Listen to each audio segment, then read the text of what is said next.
Assalamualaikum warahmatullahi wabarakatuh. Ini lagi berada di kebun padi saya. Ini kondisinya padinya seperti ini, sahabat.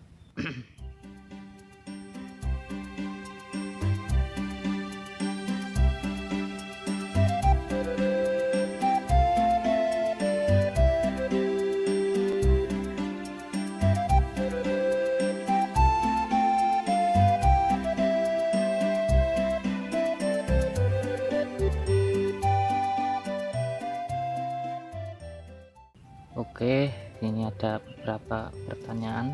Pertanyaannya masalah nutrisi dan fungisida. Untuk nutrisi ini saya hanya menggunakan dari mulai bunting. Saya cuma menggunakan gandasil dan kalsium saja. Ini tanaman padi sawah yang saya tanam di daratan. Sejak awal tanam ini memerlukan pupuk kompos banyak.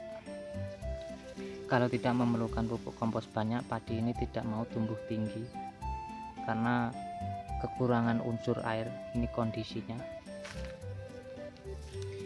Ini bekas komposnya. Ini dulu kompos kohe ayam dan campuran kompos kandang, kompos sapi. Jadi dari kompos-kompos tersebut banyak mengandung nutrisi-nutrisi yang dibutuhkan tanaman, tapi efeknya dari kompos tersebut dapat mengakibatkan timbulnya bakteri dan jamur.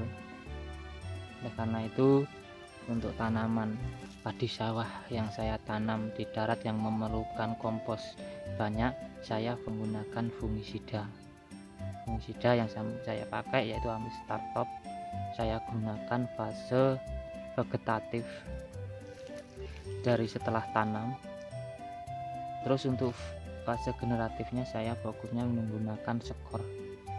Kenapa kok saya fase vegetatifnya menggunakan Amistar Top? Karena Amistar Top mengandung GPT, zat pengatur pertumbuhan akar untuk mempercepat pertumbuhan. Terus Amistar Top juga dapat diserap oleh tanaman sampai ke jaringan tanaman, sehingga tanaman padi tidak mudah terserang oleh cendawan maupun bakteri. Setelah itu saya selingi dengan fungisida yang lain untuk penghematan. Untuk fase generatif saya menggunakan skor dari mulai bunting. Kenapa kok skor? Karena skor cara kerjanya lebih cepat untuk memberantas semua jenis penyakit. Bahan aktifnya sama dengan Amistar Top, difeconazole, tapi menurut saya cara kerjanya lebih cepat. Kenapa hal tersebut? Karena skor bahannya dari minyak. Jadi artinya jamur itu, kalau menurut logika saya itu disemprot dengan minyak saja itu sudah mati, apalagi dengan campuran difeconazole. Juga sangat ampuh untuk pembersihan padi dari segala jamur, artinya padi tersebut terus sehat dan bijinya berbobot. Terus untuk selanjutnya fase bunting saya menggunakan kalsium dan menggunakan gandasil,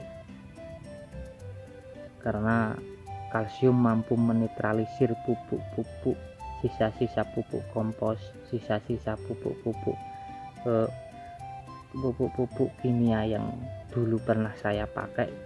Dia bisa mengubah pupuk tersebut yang bermanfaat untuk tanaman, karena pupuk itu dapat mengakibatkan kelembapan itu dapat diimbangi dengan kalsium. Artinya dengan pemberian pupuk kalsium, akar-akar tanaman akan tetap sehat dari efek-efek kimia maupun kompos. Pemberian gandasil untuk merangsang pengeluaran malai padinya. Terus untuk nutrisi-nutrisi yang lain saya tidak menggunakan nutrisi yang lain, karena padi sawah yang ditanam di darat ini strukturnya kekurangan air, jadi saya cuma menggunakan gandasil. Tapi sekali kehujanan, hujannya terlalu tinggi, mengakibatkan suhu udara yang ekstrim. Terus baiknya di mana nutrisi itu? Baiknya itu nutrisi itu kalau menurut saya yang tanaman padi, di saat tanaman padi itu tidak kekurangan air dan tidak terlalu hujan terlalu tinggi, itu sangat baik sekali dengan menggunakan nutrisi-nutrisi yang lain-lain. Karena kalau di sawah pemberian nutrisi terus pengairan yang tepat, tanaman tersebut mudah sekali untuk beradaptasi.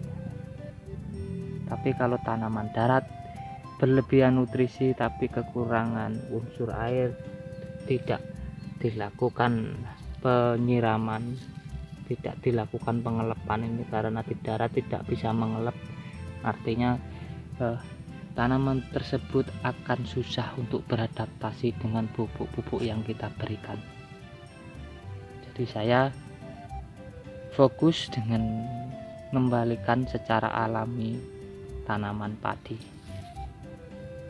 Oke, yang kurang paham silahkan tanyakan di kolom komentar. Ini kondisinya padinya saya, seperti ini kondisinya, keadaannya ya seperti ini. Ini asli padi mapan 05 yang saya tanam di daratan, asli kondisi daratan. Itu tanaman singkong, ini tanaman rumput gajah. Setelah ini saya akan menanam padi sawah, caranya pun beda. Padi sawah dan padi darat caranya itu beda. Kalau padi sawah memang sangat bagus, penggunaan nutrisi itu sangat bagus karena kecukupan air.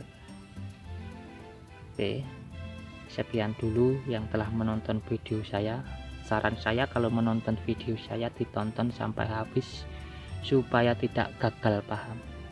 Oke, like, comment, subscribe-nya untuk mendukung channel ini supaya channel ini bisa berbagi informasi yang lebih lengkap lagi untuk tanaman padi darat dan tanaman padi sawah. Oke, sekian dulu. Wassalamualaikum warahmatullahi wabarakatuh.